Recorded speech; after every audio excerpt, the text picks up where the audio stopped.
Today, we're plunging into a source that's maybe a little off the beaten path for us, but honestly really fascinating. What is it? Excerpts from his sixth grade English textbook from Sindh, Pakistan. Oh, interesting. Yeah, that really is. It's not your typical, policy paper or anything. It's more like a window. A window, exactly, into how foundational skills and values, too, are being shaped for young learners there. Right. In that specific part of the world. So our mission today is to really unpack this textbook. What skills are they actually building? What ideas, what values are kind of embedded in there? And what can we learn maybe about foundational education just by looking closely at this level? Yeah, and maybe even about ourselves along the way. We've got the table of contents and detailed sections for units 1 through 6. Okay. And it's published by the Sindh Textbook Board, right? In collaboration with Spelt. That's right, the Society of Pakistan English Language Teachers, Mm-hmm. and prescribed by the government there. So this is official stuff. Curriculum material.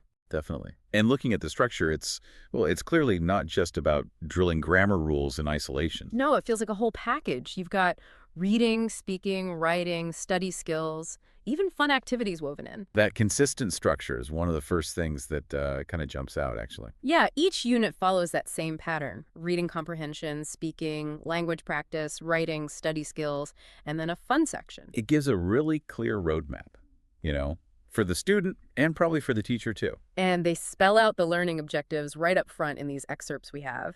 For reading, it's things like predicting, skimming, scanning. Inferring, Yeah. critical thinking. Basically, different ways to tackle a text depending on what you need from it. Exactly. And the speaking goals seem very functional, like seeking permission, agreeing, disagreeing politely, showing you're willing to do something. Practical stuff. Yeah. And language practice covers the core grammar, right? Modal verbs, tenses. I see present and past continuous here. Yeah, pronouns, passive voice, prepositions of time, cohesive devices, those little connecting words. And punctuation gets a lot of attention, too. Quotation marks, full stops, question marks, colons. Absolutely fundamental tools for clear writing. You need those. Then the writing objectives, they include things like brainstorming and mind mapping before you write. Which is great, and they practice different forms. Dialogues, descriptions, diary entries, even autobiographies and interviews later on. That's a pretty good range of, real-world writing. Mm-hmm. And the study skills look quite practical, too. Building vocabulary, self-learning techniques, how to focus, identifying parts of a book, even time management. And you pair that with the fun stuff, like making posters or creating a newspaper. It suggests they want active learning, not just kids passively soaking it up. Yeah, it feels like a pretty comprehensive framework they've built there. Okay, let's jump into the units and see how this actually works. Unit 1 is titled Practicing Cleanliness. Right. So straight away, you see that embedding of practical values right into the language lesson. Totally. The reading text is, well, it's a simple dialogue called A Visit to the Park Okay. between two boys, Hamza and Abdullah. And they're talking about throwing trash and, following the park rules. And it tackles that everyday dilemma, does my one little wrapper really make a difference? Exactly. And Hamza's line, if we all throw single pieces of trash, it will soon create a rubbish heap. That's a simple but, pretty powerful lesson. Yeah, about how individual actions add up. It's like a micro lesson in being a good citizen. Spot on. And the language focus in this unit, it ties right into that. Rules and advice. Ah, so they bring in modal verbs like must and must not. Yep, for obligation and prohibition, using examples from the park rules. And should not for advice. So learning the grammar becomes immediately useful for talking about, how to behave. Right. They also cover the present continuous tense, the MSR plus verb plus unform. Perfect for describing what's happening now. Like in that picture exercise you mentioned, describing kids in the park. Exactly that. And they introduce specific cohesive devices for concluding things. Like in brief or to sum up. Yeah, in brief, in short, to sum up. Teaching kids those simple phrases helps them write more coherently, wrap things up properly. That's a key step. And punctuation. Focuses on quotation marks for direct speech, which is essential for the writing task. Which is writing dialogues, right? About Right. keeping the city clean. Using brainstorming first. Exactly. And the study skill here is, I thought this was quite interesting, the self-created close activity. Oh, right. Describe that. How does it work? Well, you choose a paragraph, mark out, say, every 8th word. Then you copy the paragraph with blank spaces for those words. Okay. Then you put it away for a bit, come back later, and try to fill in the blanks from memory and context. Ah, that's clever. It really makes you engage with the text deeply, doesn't it? Thinking about context, grammar, vocab. Even handwriting and punctuation when you copy it out, it's like active recall built right in. Yeah, it shifts the student from just reading to actually analyzing the text. And the fun bit. Making colorful posters about cleanliness. So they use the language and the theme creatively. Nice. Okay, Unit 2. The theme changes to understanding physical well-being. hmm This one has a story, a dream that brought a big change. It's about a boy, Kamal, who's weak and unhealthy. And a dream gets him to follow doctor's advice and get healthier. That's the gist. It frames that whole idea of personal change around health. And the vocabulary work probably reflects that. Opposites like weak, strong. Yep, weak, strong, healthy, unhealthy, laughing, crying. Standard stuff, but thematic. Makes sense. What about the language focus here? Pronouns as reference words is one. Understanding what he or it or their refers back to in a sentence. Oh, that's crucial for comprehension. Like, he helps everyone. He aslam. Knowing he means aslam. Exactly. They also teach reflexive pronouns myself, himself, ourself. Ah, okay. Used when the subject and object are the same, like I talk myself. Right, or for emphasis, I did it myself. Or sometimes when someone's alone, it adds a bit more precision. Especially maybe for things you do to or for yourself, which kind of fits the health theme, maybe. Could be. Then there's the past continuous tense. Was er plus verb plus ing. For actions happening at a specific time in the past, like I was reading at 8 p.m. last night. Yep. Good for telling stories. The exercises involve describing past events or completing stories using it. And punctuation. Zeroes in on the full stop.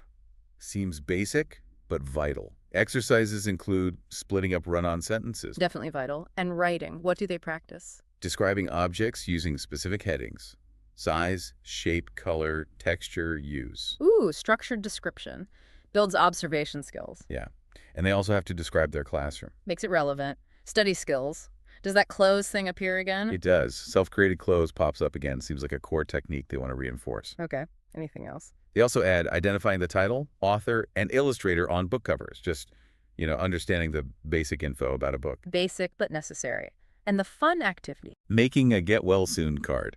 Ties it all back to the well-being theme. Creative and practical. Okay. Moving on to Unit 3. Patience. This one uses a classic poem, doesn't it? Try again. Yes! By W.E. Hickson. That famous line, if at first you don't succeed, try again. Links perseverance straight to dealing with failure. And vocabulary work comes directly from the poem, I assume. Yeah, matching words like heed, persevere, conquer with their meanings, and finding rhyming words helps them get deeper into the language of the poem. Makes sense. Language practice? Covers noun numbers, singular, plural. Including the tricky irregular ones, Yeah. like goose geese. Exactly. Goose geese, man, men, child, children, foot, feet, and also the ones that don't change, like deer, sheep, hare. That's a core grammar point. Needs memorization. Definitely. Exercises involve changing the noun numbers in sentences. They also introduce cohesive devices for contrast. Specifically, but and unlike. Yep. Teaching how to show opposing ideas in a sentence. And punctuation. The question mark this time. Completing that basic set of sentence endings, again, with exercises to rewrite sentences correctly. Look at it. Writing tasks. Summarizing the try again poem is one. Gets them to pull out the main message. Good skill. And also describing an animal using a table of information teaches them how to structure factual descriptions based on given data. Okay. Study skills.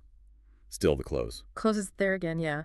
Plus, arranging jumbled book covers alphabetically. Practical skill for organizing or maybe finding books. And the fun activity for patience. This one's pretty ambitious, creating a newspaper. A whole newspaper. Yeah, with different sections, international news, national, local, sports, weather, prayer times, even ads. Wow.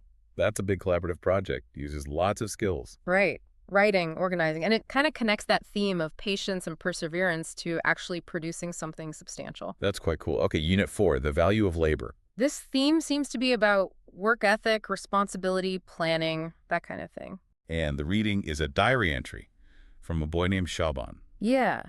He writes about working at a milk shop after school to help his family, but also saving up for a computer. Ah, so it touches on balancing things. Study, work, prayer, family. Exactly. It really highlights that. And it even shows different family views on his work. His pride, his dad thinks hard work is good. His mom likes him being busy, but his grandma's a bit concerned. So it shows a bit of complexity. even in a simple story. Mm-hmm.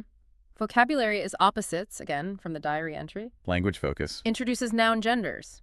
Masculine, feminine. Common, like doctor or friend, and neuter, like cup. Precisely. Learning these helps with pronoun agreement later. Exercises involve identifying gender and changing genders in sentences, king to queen, etc. Okay. What else? They teach the simple future with going to, be plus going to plus verb. For planned future actions, like Shaban planning to buy a computer. Exactly. It links the grammar directly to setting goals and making plans, which fits the unit's theme perfectly. Meet connection. Punctuation. The comma, specifically for listing items in a series. I need milk, bread, and eggs.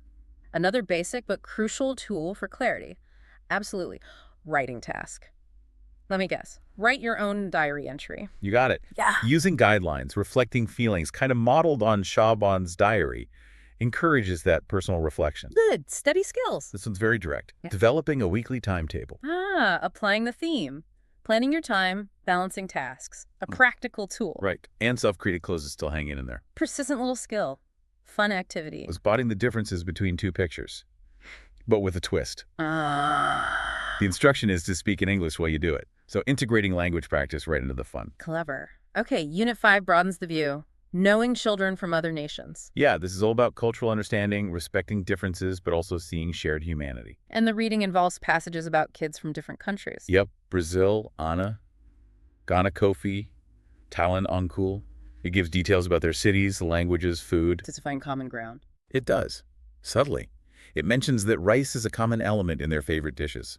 A nice touch. That is a nice touch. What else? Festivals. Hobbies. Yeah, it mentions specific festivals, Brazil, Sabor, Pacatu, Songkran, and their hobbies. And there's an opening quote. What's that? Beneath our skin and bone and mind, most of our colors are amazingly the same. Wow, that really sets a positive tone for the whole unit. Doesn't it? Vocabulary work reinforces this too, matching words from the passages, meanings, opposites like famous not known, largest smallest, humid cool and dry. Okay.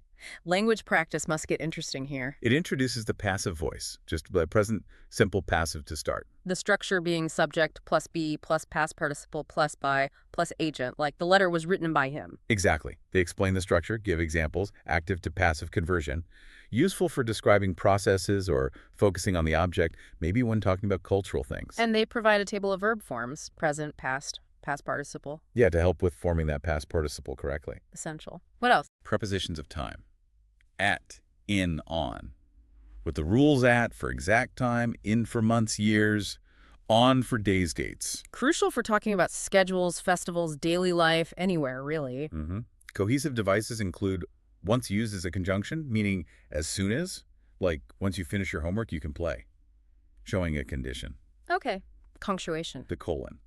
Specifically, for introducing a list after a complete sentence, you need three things: pen, paper, ruler. Another organizing tool, useful for listing facts about countries, maybe? Could be. The writing task is interesting. Write an autobiography, but following the pattern of those passages about the international kids. So encouraging them to see their own life through that same lens. Compare and contrast, perhaps. Yeah, I think so. Study Skills introduces free writing. How they define that. Write for 5 minutes on any topic. Just keep writing. Don't stop. Don't worry about errors initially. Just get the words flowing. Right. Builds fluency and confidence. Helps beat writer's block. Yep. And it's paired with the usual suspects: self-created clothes and reading aloud. And the fun activity. Fun with verbs. It's a grid where you color in present place. Simple verbs one color and past participle verbs another. Makes grammar practice visual. Kind of like a word search, but for verb forms. Okay. Last one we have details for. Unit 6. Learning through personal interests, abilities, and hobbies.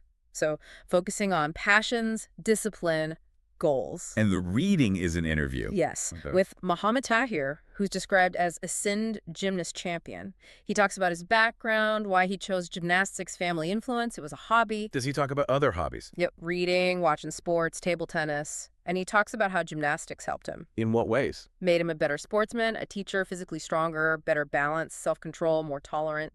It's a strong case for how pursuing a passion builds character. That's powerful. Does he talk about what it takes, the discipline involved? Absolutely. Strict routine, lots of practice, sticking to your goals, being fair, needing mental and physical stamina, eating healthy. And avoiding unhealthy stuff. explicitly mentioned. Avoid smoking, pen, jalea, tobacco, gutka. So it connects personal interest directly to discipline and healthy choices. Right. Language focus here feels a bit more implicit. Yeah, the interview format naturally uses question words, who, what, where, why, how. So students see question-answer structure in action. It may be conditionals, like cause and effect. It seems implied, yeah. Like if you eat healthy food, you will be fit, or if you smoke, your lungs will become weak. That kind of first conditional logic ties actions to consequences. Which fits the theme of choices and discipline. Cohesive devices like as and because probably come up naturally in his reasons too. For explaining cause and effect. And then the writing exercises where students might explain why they like something. Writing tasks. Filling in a simple personal info form, very practical. Writing a paragraph describing a person, maybe using Tyre as a model, and writing an interview themselves. Applying the model they just read makes sense. Study skills. Determining priorities ties right into managing time and effort for goals. And, you guessed it, Free writing and self-created clothes. still there, reinforcing those skills. And fun. A word game. Looks like a crossword puzzle. Reinforces vocabulary playfully. Okay. So stepping back from just these first 6 units, it's pretty clear this textbook is doing a lot more than just teaching English grammar points one by one. Oh, absolutely. We've seen how these fundamental language skills, like, vocab, understanding stories, dialogues, mastering tenses, pronouns, passive voice, punctuation, they're consistently tied into these bigger themes. Themes like, cleanliness, health, patience, the value of work, understanding other cultures, pursuing your interests. It's teaching language through these values. And through practical life skills, too, like planning, writing different things, studying well, even, having fun with it. This deep dive, it really shows how foundational learning, when done this way, can aim to build the whole person, equipping kids not just with language tools, but ways to think about themselves and the world. It's a strong reminder that education is often about so much more than just the surface subject matter. Yeah, what's really striking is how deliberately they seem to have woven these themes and skills together right from this early stage. It does make you wonder, doesn't it? It raises a question for all of us, really. How do those core skills and maybe the values we picked up in our early education, Whether from textbooks or teachers or family. yeah, how do they still shape how we approach new information today? How we make connections? How we do our own deep dives into things? It makes you think about the long shadow cast by those early lessons. Definitely something to mull over.